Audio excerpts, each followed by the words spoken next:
Salut chers combattants, Kamto est dehors, nous sommes... Mikey, yes.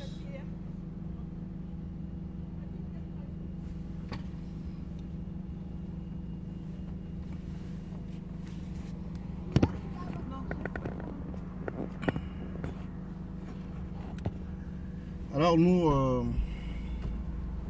sommes, n'est-ce pas, contents de savoir que le président élu a retrouvé sa liberté. Et nous remercions tous les combattants qui ont contribué de près ou de loin à cette bataille qui n'était pas la nôtre. Cette bataille qu'on n'avait pas prévu de mettre dans notre programme. Mais cette bataille qui nous a été imposée par la satrapie, par la tyrannie. Une bataille que nous avons bel et bien remportée. Mais le grand combat, il reste celui de la libération du pays. Donc nous devons rester focus. Nous sommes contents de savoir que nous n'avons pas perdu de prisonniers politiques là-bas à la prison centrale et dans les autres prisons. Nous sommes contents de savoir qu'ils sont tous bien portants. Nous sommes contents de savoir qu'ils sont tous libres. Nous sommes contents de savoir qu'ils vont retrouver leur famille.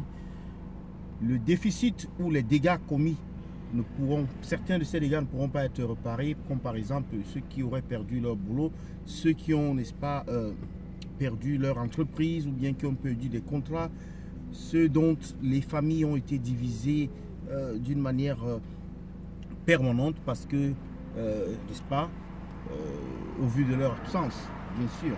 Donc, nous saluons le courage de tous ces combattants. C'est eux les vrais combattants de la liberté. C'est eux qui rentreront dans les livres de l'histoire. C'est eux qui feront l'histoire du Cameroun.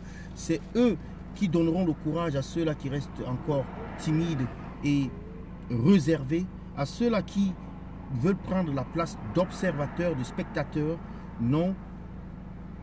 Le nouveau Cameroun doit se bâtir avec des combattants, avec des hommes courageux, avec des gens qui sont prêts à réclamer leurs droits.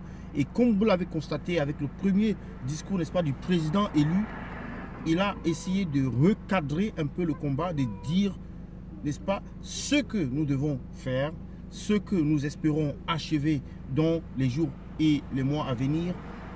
Il est clair que le congrès du RDPC qui a eu lieu au courant de la semaine a été noyé dans l'eau.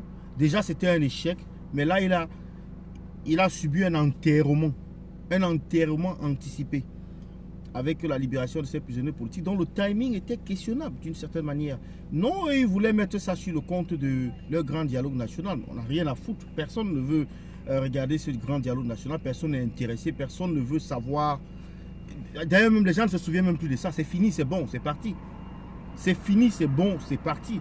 Bon, peut-être qu'ils voulaient faire ça avant maintenant d'annoncer les mesures de leur grand dialogue. C'est des conneries. Nous restons focus. Nous allons continuer le combat jusqu'à ce que M. Biya et son régime tombent. La ligne est claire. Il y aura des communications dans les jours à venir. Il y aura, n'est-ce pas, des annonces qui seront faites dans les jours à venir parce qu'il était prévu des manifestations pour le 7, le 8.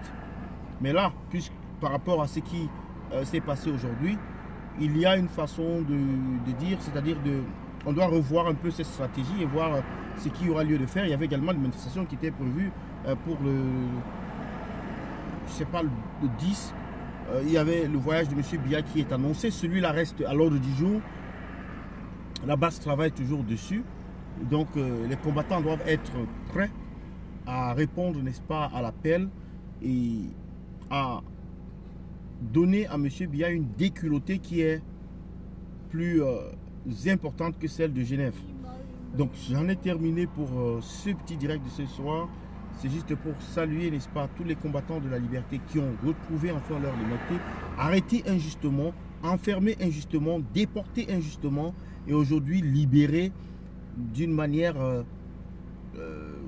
grossière parce qu'il y a certains qui sont venus encore au tribunal avec des menottes, des gens qui jouissent d'un décret de libération, un décret soit dit qui leur permet de retrouver leur liberté, mais on les amène au tribunal avec des menottes, on les amène au tribunal comme si il y avait un risque de fuite ou un risque d'évasion pour des gens qui sont libres.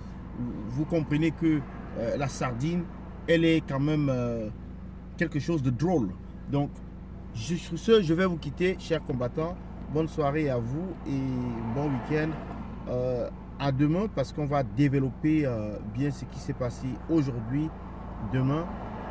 Bien entendu, Vision Kaka a été chassé du domicile du président élu, pas par le président élu, mais par les sympathisants, par les supporters qui ne voulaient pas d'eux là-bas. Parce que lorsque Vision Kaka, lorsque Maurice Kamto, le président élu, était en prison, ils étaient ceux-là qui lançaient des messages tous les jours en disant qu'il ne doit pas être libéré, qui demandaient à ce qu'on le condamne, etc., etc.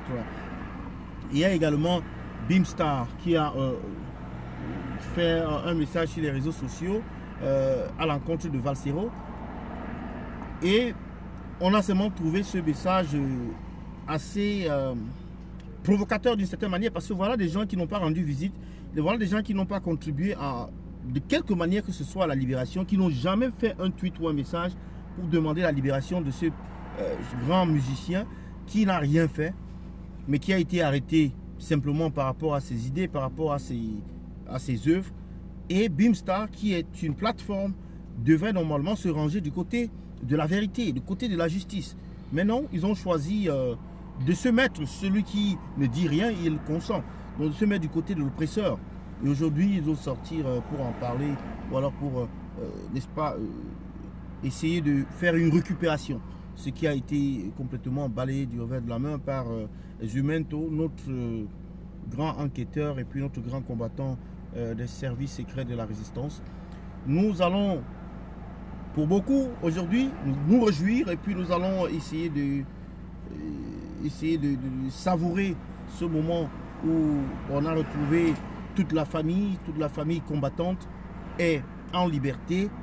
Et nous allons, n'est-ce pas, réfléchir quant à la suite à donner, n'est-ce pas, à ce combat, les stratégies à venir du côté de la basse et du côté de la résistance en général. Mais comme vous l'avez suivi par le biais du professeur élu, maintenant libre, il a tracé, n'est-ce pas, la ligne d'action, ce qu'il y a à faire. Évidemment, le code électoral. Les connards sont allés au congrès du RDPC, ils n'ont même pas pu changer le code électoral. Aujourd'hui, il y a certains d'entre eux qui viennent, n'est-ce pas, faire une récupération sur la libération des prisonniers politiques qui n'auraient jamais dû être arrêtés, qui auraient dû être libérés depuis, même avant le congrès du RDPC, mais qui, comme par hasard, on libère à la fin du congrès. Les résolutions ne sont pas encore publiées, mais on libère quand même. Quelle mascarade!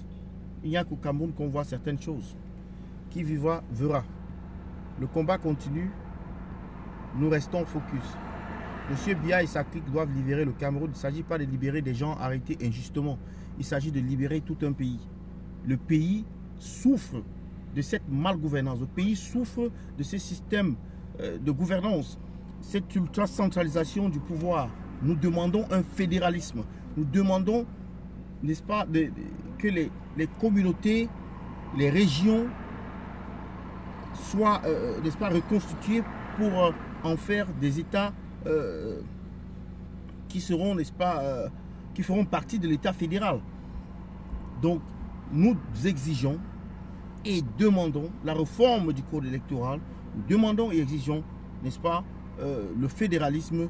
Nous demandons et exigeons que M. Biya reconnaisse la victoire du professeur Maurice Kamto, le président élu.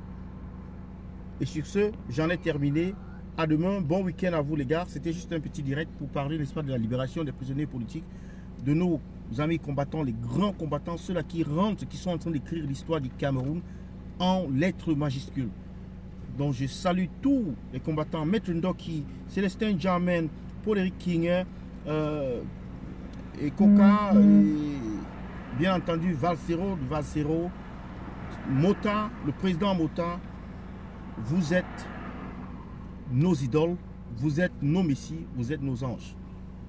Bonne soirée à vous et je vous souhaite, n'est-ce pas, un bon week-end en famille.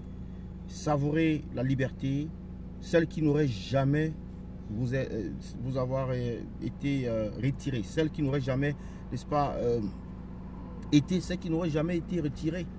Cette liberté-là, elle n'a pas de prix. Salut à tous les combattants, bonne soirée à vous, bye bye.